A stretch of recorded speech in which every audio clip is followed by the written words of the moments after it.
Counseling Families, Chapter 30 by S.Moon, presented by Jolene Breedlove. As we move through this presentation, it is important to keep in mind that family counseling has not been extensively researched. Thus, it is essential to note that the information presented is grounded in clinical theory and practice, not in empirical research. This chapter focuses on two types of counseling for families of gifted children: parent guidance and family therapy. This presentation will share the basic ideals behind each type of counseling and describe specific models that work well with them. A brief conclusion will be followed by points to ponder.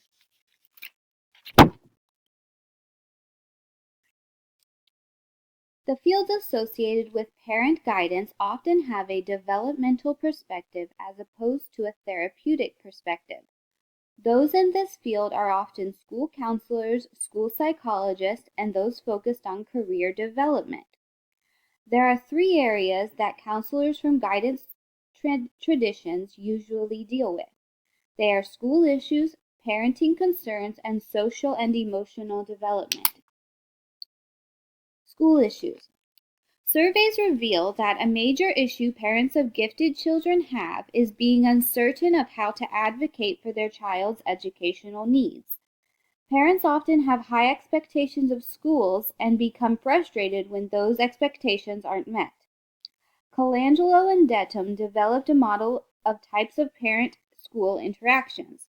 Their model states that there will likely be conflict when schools think current curriculum is adequate, but parents do not, and when schools attempt to provide programs but are met with resistance from parents due to values, discomfort with the gifted label, or unresolved conflict with their own giftedness. The second area that these counselors usually deal with is parenting concerns. Hackery conducted an informal study and found 5 unique areas where there were concerns among parents. Those areas are in roles, self-views, family adaptations, neighborhood influences, and family-school interactions. Parents of gifted children often felt anxiety or guilt in helping their child to actualize their potential. It is important to note, however, that parental concerns will vary by culture. For example, Chinese parents will feel shame if their child underachieves, while parents of African American children may feel threatened by high achievement for fear that it will take the child away from the family and the community. The third area in which these counselors are usually dealing with is that of social and emotional development. Parents, teachers, and counselors alike all feel that gifted children have unique issues that relate to peer relationships, social and emotional adjustment, and stress management. Clinicians have found that gifted children encounter asynchronous development, which should be addressed through developmental counseling. Moon also notes that parents can also benefit from differentiated counseling that focuses on helping their child with stress management.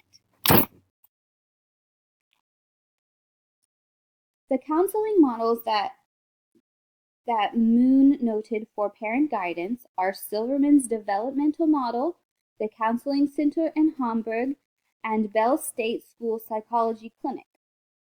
Silverman's model is one that is appropriate for use in private practice because it is individualized and comprehensive. Silverman focused on the following concerns when dealing with families.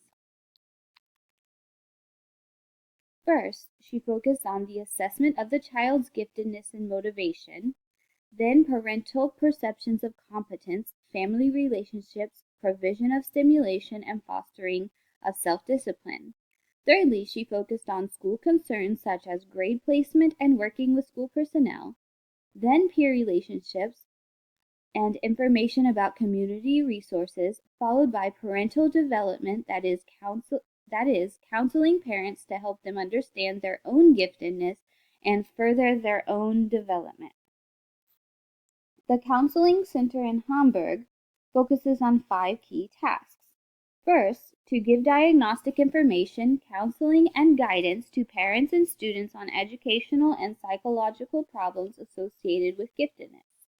They help regular classroom teachers plan differentiated accommodations when confronted with behavioral difficulties of gifted children. It provides information to parents. They help plan and carry out seminars and courses for psychologists and teachers. And finally, they provide information to pediatricians and child guidance centers. The center has developed the 3 flowcharts that you see on the slide to guide in their counseling processes. The Bell State School Psychology Clinic provides comprehensive assessments of gifted students in order to help parents advocate for appropriate school services. Students are assessed for intelligence, achievement, learning styles, personality, and behavior.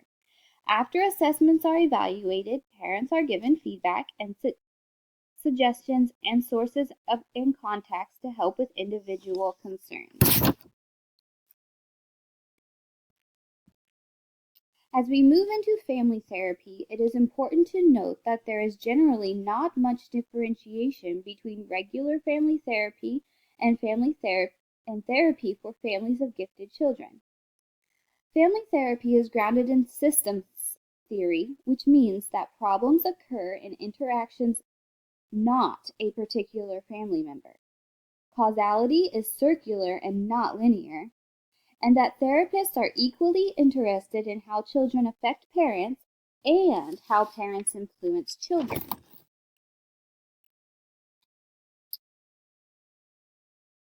Family therapy can be applied to families of gifted in many areas. The first area is in developmental issues. While parent guidance can be effective in dealing with developmental issues, family therapy can as well. Family therapists are helpful in this area because they understand family dynamics, are familiar with effective parenting strategies, and use creative and complex counseling strategies. One big drawback to family counselors is that they generally do not have extensive training in cognitive assessments or school issues. This means that parents may have to seek additional help to solve problems. The second area that family therapy can be beneficial in is family relationships and transitions. It is no secret that social and emotional well-being is important in the adjustment of gifted children. Family therapists help families create a positive social and emotional environment, which means they are especially helpful when there is dysfunction in the family. Family counseling is also effective in building sibling relationships. When one child is labeled as gifted, it can create strife amongst the child and other siblings. Family therapists help siblings navigate these issues. Another area that family therapy is beneficial in is that of major life transitions. These transitions include, but are not limited to, transitions into adolescence, divorce or remarriage of parents, and major moves. The next area that family therapy is recommended for is underachievement. We all know that underachievement is a very complex issue. The issue can stem from personal problems such as low self-esteem, depression, or poor self-regulation from family factors. Poor self-regulation, sorry. It can stem from family factors such as conflict, permissive or authoritarian parenting styles, or disorganization, and from school factors such as learning style mismatch, teacher personalities, or peers with negative school attitudes. When it comes to how family therapy can help in this area, there is much debate. Some argue that this issue is better left up to parent guidance. Others recommend that in order to intervene in underachievement, all 3 areas, personal, family, and school, should be targeted at once. Family therapy was used effectively in the case of a 6th-grade boy who suddenly began underachieving and having behavior problems. Thomas used narration therapy to externalize the problem, which corrected family and personal dysfunction patterns. While nothing was done directly with the school, a positive change was seen in behavior as a result of the therapy. We clearly need more extensive research on how family therapy can be used to reverse underachievement. Family therapy is also effective when dealing with families of twice exceptional children. These twice exceptional children can be a challenge to parents because their intellect combined with their disability make them susceptible to social and emotional issues. In order for family therapists to be effective, they must have knowledge about giftedness and disabilities. As we have seen with many other applications, there is a lack of research that has been done to develop specific approaches. Therefore, it is difficult to know what approaches and interventions will be most successful. Finally, we come to an area in which family therapy is strongly recommended, and that is child externalizing or internalizing disorders, emotional and behavioral disorders. Family therapists need to differentiate in order to address the characteristics of gifted children and their families effectively. As has been the pattern with each of the application areas, there is also a lack of empirical research in this content area.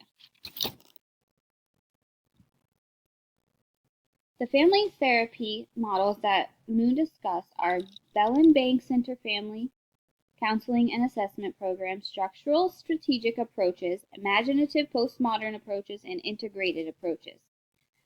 The Berlin-Bank Center Family Counseling and Assessment Program is a strength-based program that focuses on helping families discover their personal strengths so that they can solve their own problems. It is a brief 5 to 6 session program in which family dynamics are assessed using multiple scales. The family FIRO model is then used to categorize family issues in a hierarchy. This allows the family to address one issue at a time. Structural strategic approaches. These approaches view family issues as a problem in the family system as opposed to in an individual person. Warndorf and Freud conducted a study of family dynamics of families of the gifted, which build a structural strategic intervention model for working with these families. The study had 2 assessments. The gifted child's academic history was assessed, and then the family dynamics were assessed. This allowed the researchers to assess the functioning of the family system. The families were divided into 2 categories. First, families whose main problem was between home and school systems. These families were sent to parental guidance counseling. The second group of families were clinical families whose main issue was considered family dysfunction. These families took part in structural family therapy. This type of therapy is action-based and encourages the family to act out the dysfunction that is causing the problems. Imaginative postmodern approach. Volker Thomas is the primary proponent of this therapy model. Thomas uses fairy tales and creative narrative strategies to get past family struggles. Integrated approaches are used by therapists who are trained in family therapy and giftedness. These therapists are able to use a combination of approaches when dealing with families of the gifted. The text provides a brief example of both imaginative postmodern approaches and integrative approaches in action. In conclusion, family counseling can be beneficial to families of gifted students. Parent guidance is beneficial for facilitating collaborative school relationships as well as for parents who are unsure of their roles as parents of gifted children. Family therapy is beneficial for families struggling with major life transitions, conflict, as well as other emotional or behavioral disorders. While family counseling can be beneficial to families with gifted children, it is prudent to remember that there is an incredible need for counselors that are trained to deal with families of gifted children. In addition to that need, there is also a need for more empirical research so that we know what the most effective counseling models are for these families. Finally, I leave you with 2 points to ponder. I look forward to reading your responses on the discussion board. Thank you very much.